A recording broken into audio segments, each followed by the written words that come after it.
ಒಂದು ತಾಯಿ ಇದ್ಲು. ತಾಯಿ ಒಂದು ಸಣ್ಣ ಮಗುವಿಗೆ ಒಬ್ಬ ಮನ್ಯಾಗ ಕೆಲಸ ಮಾಡೋ ಹೆಣ್ಮಗಳಿದ್ಲು. ಆ ಕೆಲಸ ಮಾಡೋ ಹೆಣ್ಮಗಳಿಗೆ ಒಂದು 3ನೇ ಕ್ಲಾಸ್ 2ನೇ ಕ್ಲಾಸ್ ಓದ್ತಿತ್ತು ಮಗು. LKG UKG ಅನ್ಕೊಳ್ಳಿ, LKG UKG ಓದ್ತಿತ್ತು.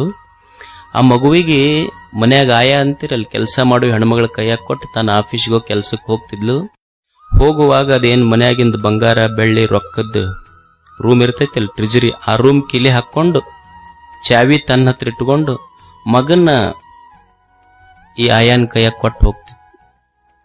1 ತಿಂಗಳು 2 ತಿಂಗಳು ನೋಡ್ತು ಮಗ. ಅವ್ರವ್ವ ಆ ರೂಮಿನ ಚಾವಿ ತೆಗೆಯೋದು, ಎಲ್ಲ ಸಾಮಾನು ಒಳಗಿಡೋದು, ಕೀಲಿ ಹಾಕೋದು, ಚಾವಿ ತನ್ನ ಕಡೆ ಇಟ್ಕೊಳ್ಳೋದು, ಈ ಹುಡುಗನ ಈಕೆ ಕೈಯಾಗ ಕೊಟ್ಟು ಹೋಗೋದು. ಒಂದ್ ದಿವ್ಸ ಕೇಳ್ತವಾಗ, ಅಲ್ಲೇವ ಅದು ಎಲ್ಲ ರೂಮ್ ಕೀಲಿ ಹಾಕಿ ಚಾವಿ ನಿನ್ನ ಕಡೆ ಇಟ್ಕೊಂಡು ಹೋಗ್ತಿಲ್ಲ, ಯಾಕ? ಆ ಆಯನ ಕೈಯಾಗ ಯಾಕೆ ಕೊಡಬಾರದು? ಅವಾಗ ಅವ್ರವ್ ಹೇಳದ್ಲಂತೆ, ಯಪ್ಪ ಅದ್ರೊಳಗೆ ಬಹಳ ಕಿಮ್ಮತ್ತಿನ ಸಾಮಾನು ಇರ್ತಾವ, ಮತ್ತು ನಿನ್ನ ದೃಷ್ಟಿಯಲ್ಲಿ ಅವು ಅಷ್ಟ ಕಿಮ್ಮತ್ತಿನ ಸಾಮಾನೇನು, ಮತ್ತು ನನಗೆ ಆಯನ ಕೈಯಾಗ ಕೊಟ್ಟು ಹೋಗಿ, ನಾ ಏನು ಕಿಮ್ಮತ್ತ ಇಲ್ಲ ನಿನಗ? ಅಂದ್ರೆ ವಸ್ತುಗಳನ್ನು ನಾವು ಪ್ರೀತಿಸ್ತೀವಿ ಅಷ್ಟೇ, ವಸ್ತುಗಳನ್ನು ಪ್ರೀತಿಸುವುದು ಕಲ್ತೀವಿ. ವಸ್ತುಗಳಿರೋದು ಬಳಸಾಕ, ಜನ ಇರೋದು ಪ್ರೀತಿಸಾಕ ಅನ್ನೋದು ತಿಳ್ಕೋಬೇಕ ಮನುಷ್ಯ ಅಷ್ಟೇ. ಇದನ್ನು ಅದಕ್ಕೆ ಮನುಷ್ಯ ಆರೋಗ್ಯವಾಗಿರುವುದನ್ನು ಕಲಿಬೇಕಲ್ಲ. ಏನು ದುಡ್ಡು ಗಳಿಸ್ಯಾನ, ಗಳಿಸ್ಕೋಂತ ದುಡ್ಡು ಗಳಿಸಕ್ ಆರೋಗ್ಯ ಕೆಡಿಸ್ಕೊಂಡಾನ. ಆರೋಗ್ಯ ಕೆಡಿಸ್ಕೊಂಡು ಡಾಕ್ಟರ್ ಹತ್ರ ಹೋಗ್ಯಾನ. ಅವ್ರ ಡಾಕ್ಟರ್ ಒಟ್ಟ 25 ಲಕ್ಷ ರೂಪಾಯಿ ಬಿಲ್ ಮಾಡಿದ್ರು, ಏನು ಗಳಿಸ್ಯಾನಲ್ಲ ಅಷ್ಟು ದವಾಖಾನೆಗಿಟ್ಟು ಬರೋದಷ್ಟ. ಮತ್ತೆ ಕಷ್ಟಪಟ್ಟು ಗಳಿಸುವುದಕ್ಕಾಗಿ ಆರೋಗ್ಯ ಕಳ್ಕೊಳ್ಳೋದು, ಗಳಿಸಿದ ಮೇಲೆ ಆರೋಗ್ಯ ಸುಧಾರಿಸೋದಕ್ಕೆ ಗಳಿಸಿದ್ದೆಲ್ಲ ದವಾಖಾನೆಗಿಡೋದಷ್ಟ. ಒಬ್ಬ ತತ್ವಜ್ಞಾನಿ ಒಂದು ಸುಂದರ ಮಾತು ಬರೀತಾನೆ, don't teach your children to be rich, don't teach your children to be rich, teach your children to be healthy and happy ಅಂತ. ನಿನ್ನ ಮಕ್ಕಳಿಗೆ ಶ್ರೀಮಂತರು ಹೆಂಗಾಗಬೇಕು ಅಂತ ಕಲ್ಸಕ್ ಹೋಗಬೇಡ, ನಿನ್ನ ಮಕ್ಕಳಿಗೆ ಶ್ರೀಮಂತರಾಗುವುದನ್ನು ಕಲಿಸಬೇಡ, ನಿನ್ನ ಮಕ್ಕಳಿಗೆ ಆರೋಗ್ಯದಿಂದ ಸಂತೋಷದಿಂದ ಇರುವುದನ್ನು ಮೊದಲು ಕಲಿಸು. ಮಕ್ಕಳಿಗೆ ನೀಟ್ ಎಕ್ಸಾಮ್ ಬರ್ಸೋದು ಮುಖ್ಯ ಅಲ್ಲ, ಅವ್ರು ನೀಟ್ ಬದುಕಬೇಕು ಹಂಗ ಕಲಿಸೋದು ಬಹಳ ಮುಖ್ಯ ಐತೆ. ಅದು ಬಹಳ ಮುಖ್ಯ. ಅವು ನೀಟ್ ಬರೆಯ ಮಕ್ಕಳ ಪರಿಸ್ಥಿತಿನ ನೋಡ್ಬಾರ್ದು, ಜೊಯ್ಯಾಗಿರ್ತಾವ ಪೂರ. ಅವ್ರ ತಾಯಿ ಫೋನ್ ಮಾಡಿದ್ಲಂದ್ರೆ ವಾರಕ್ಕೊಮ್ಮೆ ಆಕಿ ಏನು ಅವ್ರವ್ವ ಈಗ 3 ಲಕ್ಷ ಕೊಟ್ಟು ಹಚ್ಚಿವ ನಿನಗ ಅಂತ ಹುಡುಗಿಗೆ ಹೇಳದ, ಅದು ಟೆಸ್ಟ್ ಆಕಿ ಆರಾಮದಿಲ್ಲ ಅಂತ ಕೇಳಲ್ಲ, ಟೆಸ್ಟ್ನಾಗ ಎಷ್ಟು ಬಿದ್ದಾವ ನಿನಗ? ಅವು ಹೆಣ್ಮಕ್ಳು ಸ್ವಲ್ಪ ಮನಸ್ಸಿಗೆ ಹಚ್ಕೊಂಡಿರ್ತಾವ. ಗಂಡು ಮಕ್ಳು ಕೇಳಿ ಪಾಸ್ ಆದ್ರಾತು, ಇರ್ಲಿಲ್ಲ ಅಂದ್ರೆ ಇನ್ನೊಂದು 5 ವರ್ಷಕ್ಕೆ ಕಟ್ಟದ್ರಾತು, ಏನೈತಂತಿರ್ತಾರ. ಅಂದ್ರೆ ಮನುಷ್ಯನಿಗೆ ಆರೋಗ್ಯ ಬಹಳ ಮುಖ್ಯ. ಏನು ಆರೋಗ್ಯ ಅಂದ್ರೆ ಏನು? ಆರೋಗ್ಯ ಅಂದ್ರ ನನ್ನ ದೇಹ ನನಗೆ ಹಿತ ಕೊಡ್ತಿರ್ಬೇಕು, ಅದು ಆರೋಗ್ಯ. ಆರೋಗ್ಯ ಅಂದ್ರೆ ನನ್ನ ಕಣ್ಣ, ನನ್ನ ಕೈಯ, ನನ್ನ ಕಾಲ, ನನ್ನ ಮನಸ್ಸ, ನನ್ನ ದೇಹ, ನನ್ನ ಹೊಟ್ಟೆ ನನಗೆಲ್ಲ ಹಿತ ಅನಿಸ್ತಿರ್ಬೇಕು, ಸುಖ ಕೊಡ್ತಿರ್ಬೇಕು. ಈಗ ನೀವು ನೋಡ್ರಿ, ಪ್ರವಚನಕ್ಕೆ ಬಂದ್ರಿ, ದಿವಸ ಜಲ್ದಿ ಬರೋರು ಇವತ್ತೊಂದು ಸ್ವಲ್ಪ ಲೇಟ್ ಆಗಿ ಬಂದ್ರಿ ಅಂತ ತಿಳ್ಕೊಡ್ರಿ.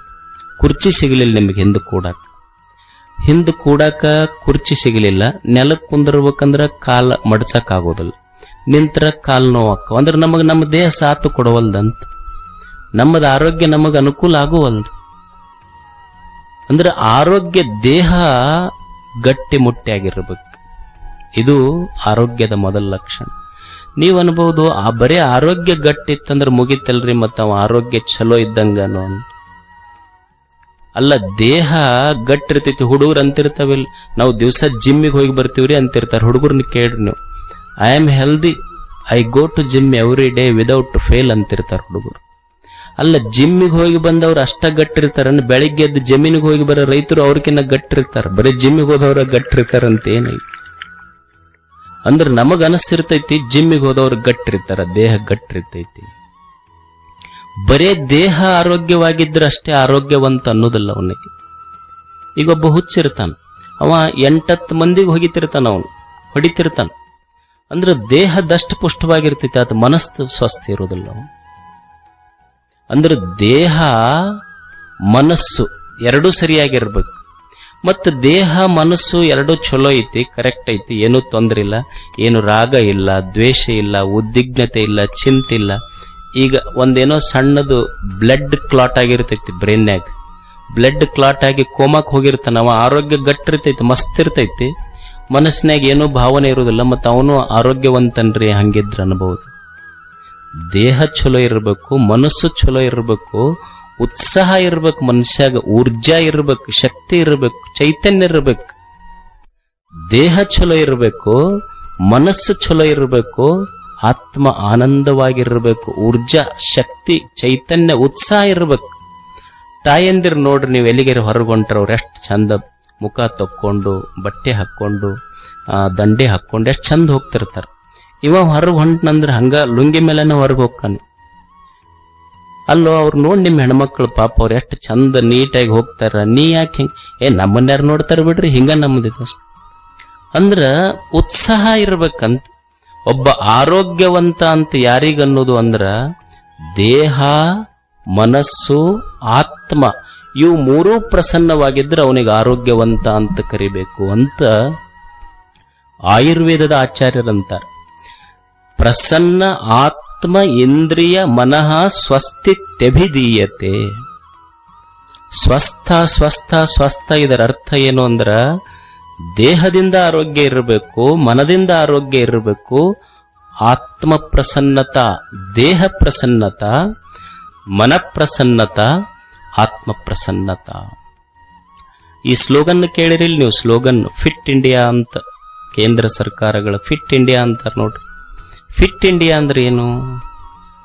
Fit India which means hardness in the body, sharpness in the mind, softness in the heart. ಇದು ಫಿಟ್ ಇಂಡಿಯಾ. ಇದು ದೇಹ ಸದೃಢವಾಗಿರ್ಬೇಕು. ಹಿಂದಕ್ಕೆ ಅಂತಿದ್ರಿಲ್ಲ ಹುಡುಗರಿಗೆ, ತಮ್ಮ ಹುಡುಗರಂದ್ರೆ ಹೆಂಗಿರ್ಬೇಕು, ಗುದ್ದಿದ್ರ ಭೂಮಿ ಗುದ್ದಿದ್ರ ನೀರು ಬರ್ಬೇಕಂತ. ಈಗೆಲ್ಲಿ ನೀರು ಭೂಮಿಯಾಗ ಕಣ್ಣಾಗ ಬರ್ತಾವ ಅಷ್ಟೇ. ದೇಹ ಸದೃಢ ಗಟ್ಟಿ ಮುಟ್ಟಿಯಾಗಿರ್ಬೇಕು. ಮನಸ್ಸು ಏನ ಹೆಚ್ಚು ಕಡಿಮೆ ಸೋಲು ಗೆಲುವುಗಳು ಬಂದ್ರ ಸಹಿಸುವ ತಾಳ್ಮೆ ಇರಬೇಕು. ಇನ್ನೊಬ್ಬರ ಕಷ್ಟ ಕಂಡು ಕಣ್ಣೀರು ಒರೆಸುವ ಕನಿಕರದ ಹೃದಯ ಇರಬೇಕು. ಅಂಥವನಿಗೆ ಆರೋಗ್ಯವಂತ ಅಂತ ಕರೀತಾರ. ಇದು ಫಿಟ್ ಇಂಡಿಯಾ. ಇದು ಇವನಿಗೆ ಆರೋಗ್ಯವಂತ ಅಂತ ಕರೀತಾರೆ. ಅದಕ್ಕೆ ಮೊದಲು ಏನಿರಬೇಕು ಅಂದ್ರೆ ಆರೋಗ್ಯ ಮುಖ್ಯ ಅಲ್ಲ, ದೇಹದ ಆರೋಗ್ಯ ಬಹಳ ಮುಖ್ಯ. ಮನುಷ್ಯ ದೇಹ ಇದು ಎಷ್ಟು ಅದ್ಭುತವಾಗಿರುವಂಥ ದೇಹ ನೋಡಿ. ಅಲ್ಲಮ ಪ್ರಭು ಇದಕ್ಕೆ ಅದ್ಭುತ ಅಂತ ಕರೆದ ಈ ದೇಹಕ್ಕ. ಯಾಕೆ ಅದ್ಭುತ ಅಂದ್ರೆ ಭೂತವ ಕೂಡಿ ಅದ್ಭುತವಾಯಿತು. ಈ ದೇಹ ತಯಾರಾಗಿದ್ದು ಪಂಚ ಮಹಾಭೂತಗಳು, ಮಣ್ಣು, ನೀರು, ಗಾಳಿ, ಬೆಳಕು, ಬಯಲು, ಇದರಿಂದ ತಯಾರಾಗೈತಲ್ಲ. ಇವಕ್ ಜೀವಿಲ್ಲ, ಜಡ ಇವು ವಸ್ತುಗಳು. ಈ ಜಡದಿಂದ ಒಂದು ಚೈತನ್ಯವಾದ ಜೀವ ಉತ್ಪತ್ತಿ ಆಯ್ತಲ್ಲ, ಇದಕ್ಕಿಂತ ಇನ್ನೇನು ಅದ್ಭುತ ಬೇಕು ಅಂತ ಅಲ್ಲಮ ಅದ್ಭುತ ಅಂತ ಕರೆದ ಈ ದೇಹಕ್ಕೆ. ಎಷ್ಟು ಅದ್ಭುತವಾಗಿರುವಂಥ ದೇಹ ಇದು. ನೀವು ನೋಡಿ, ತಾಯಿಯ ಗರ್ಭದಿಂದ ಭೂಗರ್ಭ ಸೇರುವವರೆಗೆ, ನೀನು ತಾಯಿಯ ಗರ್ಭದಿಂದ ಭೂಗರ್ಭ ಸೇರುವವರೆಗೆ ನಿನ್ನ ಜೊತೆಯಾಗಿದ್ದವ್ರು ಯಾರದಾರಿಲ್ಲ. ಸಂಬಂಧಗಳು ಬಂದಾವ ಹೋಗ್ಯಾರ, ಸ್ನೇಹಿತರು ಬಂದಾರ ಹೋಗ್ಯಾರ, ಗೌರವಗಳು ಬಂದಾವ ಹೋಗ್ಯಾವ, ಆಸ್ತಿ ಅಂತಸ್ತುಗಳು ಬಂದಾವ ಹೋಗ್ಯಾವ. ಯಾರು ಬಂದಾರ ಹೋಗ್ಯಾರ ಪ್ರಶ್ನೆ ಇಲ್ಲ. ಆದರೂ ನೀನು ತಾಯಿಯ ಗರ್ಭದಿಂದ ನೀನು ಭೂಗರ್ಭ ಸೇರುವವರೆಗೆ ನಿನ್ನ ಜೊತೆಯಾಗಿದ್ದಿದ್ದು ನಿನ್ನ ದೇಹ. Your body is your permanent address. ನಿನ್ನ ದೇಹ ನಿನ್ನ ಜೊತೆಯಾಗಿ ಆಗಿತ್ತು. ಈ ದೇಹ ಎಷ್ಟು ಅದ್ಭುತ ಅಂದ್ರ, ಈಗ ನೀವು ಮನ್ಯಾಗ ನೋಡ್ರಿ, ಒಂದು 4 ಜನ ಇರ್ತೀರಷ್ಟೆ. ಏನು, ಒಂದು ಇಬ್ರು ಗಂಡ ಹೆಂಡತಿ, ಅತ್ತಿ ಮಾವ, ಆಮೇಲೆ ಒಂದಿಬ್ರು ಯಾರೋ ಅವರೋ ಇವರೇ ಇರ್ತಾರಷ್ಟ. 4 ಮಂದಿ ಇರ್ತೀರಿ. ಒಬ್ಬರಿಗೆ ಕಂಡ್ರೆ ಒಬ್ಬರಿಗೆ ಹೊಂದಿಕ್ಕಾಗೋದಿಲ್ಲ. ಅತ್ತಿ ಕಂಡ್ರೆ ಸೊಸೆಗೆ ಸೇರಿಕಾಗೋದಿಲ್ಲ, ಸೊಸೆಗೆ ಕಂಡ್ರೆ ಅತ್ತಿಗಾಗೋದಿಲ್ಲ. ಮಗನಿಗೆ ಅಪ್ಪಗಂತೂ ವಯಸ್ಸಾದ ಮೇಲಂತೂ ಹವ ಮುಂಗಲಿ ಬಿದ್ದಂಗ. ಅಣ್ಣಗೆ ಕಂಡ್ರೆ ತಮ್ಮಗ್ ಸೇರಿಕಿಲ್ಲ, ತಮ್ಮ ಮಾಡಿದ್ದ ಅಣ್ಣಗೆ ಸೇರಿಕಿಲ್ಲ. ಎಷ್ಟ್ ಮಂದಿ ಇದೀವಿ? 5-6 ಮಂದಿ ಇದೀವಿ ಅಟ್ಟ. 5-6 ಮಂದಿದ್ದ ಮನೆಯೊಳಗ ನಮಗೊಬ್ಬರಿಗೊಬ್ಬರು ಹೊಂದಿಕಿಲ್ಲ. ನಾವು ಕಂಪ್ಲೇಂಟ್ಸ್ ದಿವಸ ಹೊರಗೆ ಹೋಗ್ಬೇಕಂತೀವಿ ನಾವೆಲ್ಲ. ಆಶ್ಚರ್ಯ ಏನು ಅಂದ್ರೆ, ಈ ದೇಹ ಐತೆಲ್ಲ, ಈ ದೇಹದೊಳಗ ಎಷ್ಟು ನರಗಳದಾವ, ಎಷ್ಟು ಅಬಧಮನಿಗಳು, ಅಪಿಧಮನಿಗಳು, ನರಹುವ, ನರವ್ಯೂಹ, excretory system, nervous system, digestive system, ಒಂದೇ ಎರಡೇ ಸಾವಿರಾರು, 1 ಕೋಟಿ ಕೋಟಿ ಅಂತಲ್ಲ, 1000 ಕೋಟಿ ಕೋಟಿ ಜೀವ ಸೆಲ್ಗಳದ ಒಳಗೆ ಜೀವಕೋಶಗಳದಾವಲ್ಲ. ನಾವು ಬೆಳಗ್ಗೆದ್ದು 1 ಕಟಿ ರೊಟ್ಟಿ ತಿಂದಿವಿ. 1 ಕಟಿ ರೊಟ್ಟಿ ತಿಂದಿದ್ದು, 1 ಕಟಿ ರೊಟ್ಟಿ ತಿಂದ ಆ ರೊಟ್ಟಿಯ ಅನ್ನದ ರಸ ದೇಹ ಪ್ರತಿಯೊಂದು ಜೀವಕೋಶಗಳಿಗೆ, ಕೋಟಿ ಕೋಟಿ ಜೀವಕೋಶಗಳಿಗೆ ಹೋಗಿ ಮುಟ್ಟಿಸೈತಿ. 1 ಜೀವಕೋಶವು ಸಹಿತ ಇವತ್ತು ನನಗೆ ಅನ್ನ ಮುಟ್ಟಿಲ್ಲ ಅಂತ ಒಂದೂ ಕಂಪ್ಲೇಂಟ್ ಕೊಟ್ಟಿಲ್ಲ. ಎಷ್ಟು ಸಹಕಾರದಿಂದ ಒಂದಕ್ಕೊಂದು ಬದುಕೇವಲ್ಲ. What a cooperative system that God has created on this earth. ನಮ್ಮ ಕೋಆಪರೇಟಿವ್ ಸೊಸೈಟಿ ಅದ 1 ವರ್ಷದೊಳಗೆ ಮುಳುಗಿಸಿ ಬಿಡ್ತಾರ ಅವನು. ದೇವರು ನಿರ್ಮಾಣ ಮಾಡಿದ ಕೋಆಪರೇಟಿವ್ ಸಿಸ್ಟಮ್ ಎಷ್ಟು ಚಲೋ ಐತಿ ನೋಡ್ರಿ. ಅದಕ್ಕೆ ಈ ದೇಹ ಕೆಡಲಾರ್ದಂಗ ನೋಡ್ಕೋಬೇಕಲ್ಲ. ಇದನ್ನ ಮೊದಲ ಇದನ್ನ ಕೆಡ್ಲಾರ್ದಂಗ ನೋಡ್ಕೋಬೇಕಾದ್ರೆ ಏನು ಮಾಡಬೇಕು ಅಂದ್ರೆ, ನಮ್ಮ ಹಿರಿಯರು, ಆಚಾರ್ಯರು, ಋಷಿಗಳು 3 ಸೂತ್ರಗಳನ್ನು ಹೇಳ್ತಾರವ್ರು. ಮೊದಲ ಹಿತಬುಕ್, ಆಮೇಲೆ ಮಿತಬುಕ್, ಆಮೇಲೆ ಋತಬುಕ್. ಮಿತಬುಕ್ ಅಂದ್ರೆ ಸ್ವಲ್ಪ ಹಿತಬುಕ್ ಅಂದ್ರೆ ದೇಹಕ್ಕೆ ಯಾವುದು ಹಿತ ಐತಿ, ಹಿತವಾದದ್ದುಣ್ಣು ಅಂತ. ಮಿತಬುಕ್ ಸ್ವಲ್ಪ ಸ್ವಲ್ಪ ಉಣ್ಣು. ಋತಬುಕ್ ಋತುಗಳನ್ನು ನೋಡಿ ಉಣ್ಣು. ಹಿತಬುಕ್, ಮಿತಬುಕ್, ಋತಬುಕ್. ಮೊದಲ ಹಿತವಾದದ್ದುಣ್ಣು. ಯಾಕ ಅಂದ್ರ ಎಲ್ಲ ಏನು ಉಣ್ತಿ ಅದೆಲ್ಲ ದೇಹಕ್ಕೆ ಹಿತ ಆಗ್ತೈತಿ ಅಂತಲ್ಲ, ಸ್ವಲ್ಪ ನೋಡಿ ಉಣ್ಣು ನೀನು ಅಂತ. ಯಾಕಂದ್ರ ನೀ ಏನು ಉಣ್ತಿ, ನಿನ್ನ ಅನ್ನ ಅದು ಬಹಳ ಕಿಮ್ಮತ್ತಿಂದ. ಈಗ ನೀವು ನೋಡಿ,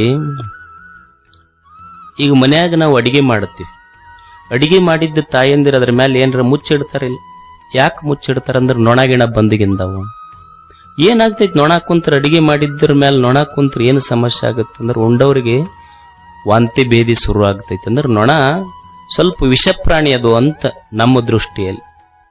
ಅಂದ್ರೆ ನೊಣ ಕುಂತಿದ್ದ ಅಡಿಗೆ ಉಂಡ್ರ ವಾಂತಿ ಭೇದಿ ಶುರು ಆಗ್ತೈತಿ, ಮುಚ್ಚಿಡ್ಬೇಕು. ಸರಿ, ಅಂಥ ನೊಣ ಐತಲ್ಲ, ನೊಣವನ್ನ ನೀವು ಗಾಡಿ ಮೇಲೆ ನೋಡ್ರಿ, ಹಲ್ಲಿ ತಿಂತ ಹೋದಲ್ಲ, ನೊಣ ತಿಂತಾವ್ ಹಲ್ಲಿ. ಹಂಗಾದ್ರೆ ನೊಣ ವಿಷ ಪ್ರಾಣಿ ಅಂದ್ರೆ, ನೊಣಕ್ಕಿಂತ ವಿಷ ಪ್ರಾಣಿ ಯಾವ್ದಾತು? ಹಲ್ಲಿ ವಿಷ ಪ್ರಾಣಿ. ಈಗ ಹಲ್ಲಿ ಇದೆಯಲ್ಲ, ನೀವು ನೋಡಿ ಹಳ್ಳಿಗಳಲ್ಲಿ ಹೋಗಿ ಹಲ್ಲಿ ಹಾವು ಹಿಡಿತಾವ. ಹಲ್ಲಿಗೆ ಏನ್ ತಿಂತಾವ? ಹಾವು ತಿಂತೈತಿ. ಹಾಗಿದ್ರೆ ಹಲ್ಲಿಗಿಂತ ಯಾವುದು ವಿಷ ಪ್ರಾಣಿ? ಹಾವು ವಿಷ ಪ್ರಾಣಿ. ಈಗ ಹಳ್ಳಿಗಳಲ್ಲಿ ನೀವು ನೋಡಿ, ಆ ಹಾವಿಗೆ ಸಣ್ಣ ಸಣ್ಣ ಹಾವು ಅದು ಹೊಂಟು ಅಂದ್ರೆ ಕೋಳಿ ತಿಂತಾವ.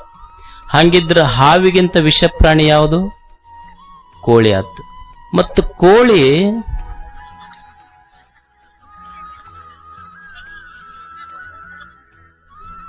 ಪುಚ್ಚ ಸಹಿತ ಸಿಗುದಿಲ್ಲ. ಹಂಗಿದ್ರೆ ಯಾರು ವಿಷ ಪ್ರಾಣಿ ಆದ್ರು? ಬಾಳ ಬಿಡಿಸಿ ಹೋಗಕ್ ಹೇಳಕ ಹೋಗ್ಬೇಡ್ರಿ, ಬಿಡ್ರಿ, ಇದು ನಮಗೆಲ್ಲ ಅರ್ಥ ಆಗ. ಇಂಥವು ಮುಗಿಸೇ ಬಿಟ್ಟಿವಿ ನಾವೆಲ್ಲ. ಹಾಗಾದ್ರೆ ವಿಷ ಪ್ರಾಣಿ ಯಾವುದು? ನೀವು ಸ್ವಲ್ಪ ವಿಚಾರ ಮಾಡ್ರಿ. ಸತ್ತವ್ರನ್ನ ಎಲ್ಲಿ ಹೋಗಿತೀವಿ ನಾವು? ಎಲ್ಲಿ ಹೋಗಿತೀವಿ? ಸ್ಮಶಾನದಾಗ ಹೋಗಿತೀವಿಲ್ಲ. ಮತ್ತು ಸತ್ತವ್ರನ್ನೆಲ್ಲ ಸ್ಮಶಾನದಾಗ ಹೋಗಿತೀವಿ. ಸತ್ತವ್ರನ್ನೆಲ್ಲ ತಂದು ಹೊಟ್ಟೆಗೆ ಇಟ್ಟುಕೊಂಡ್ರೆ ಮನುಷ್ಯನ ಹೊಟ್ಟೆ ಸ್ಮಶಾನ ಐತಲ್ಲ, ಇದು ತಿಳ್ಕೊಬೇಕು ಮನುಷ್ಯ ಅಷ್ಟೆ. ಆಹಾರ ಶುದ್ಧವು ಸತ್ವ ಶುದ್ಧಿ.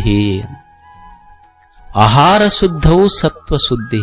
ಅನ್ನ ಯಾಕೆ ಹಿತವಾಗಿರ್ಬೇಕು ಅಂತಾರ ನಮ್ಮ ಹಿರಿಯರು ಅಂದ್ರ, ನೀ ಏನ ಅನ್ನ ಉಣ್ತಿಯಲ್ಲ, ಉಣ್ಣುವ ಅನ್ನ, ಅನ್ನದಿಂದ ರಸ, ರಸದಿಂದ ರಕ್ತ, ರಕ್ತದಿಂದ ಮಜ್ಜ ಮಾಂಸ, ಮಾಂಸದಿಂದ ಮಜ್ಜ, ಮಜ್ಜದಿಂದ ಮೇಧಸ್ಸು, ಮೇಧಸ್ಸಿನಿಂದ ನಿನ್ನ ಮನಸ್ಸು, ವಿಚಾರಗಳ ನಿರ್ಮಾಣ ಆಗ್ತಾವ. ನಿನ್ನ ವಿಚಾರ ಏನೈತಲ್ಲ, ನೀವು ಉಂಡ ಅನ್ನದಿಂದ ಬಂದಿದ್ದು ಅಂತ ಹಿರಿಯರ ನಿರ್ಮಾಣ ಮಾಡ್ತಾರೆ, ನಿರ್ಣಯ ಮಾಡ್ತಾರೆ. ಇದನ್ನದ ನೀವು ಒಳ್ಳೆಯ ಅನ್ನ ಉಂಡಿ ಒಳ್ಳೆಯ ವಿಚಾರಗಳು ಬರ್ತಾವ, ಕೆಟ್ಟ ಅನ್ನ ಉಂಡಿ ಕೆಟ್ಟ ವಿಚಾರಗಳು ಬರ್ತಾವ ಅಷ್ಟೆ.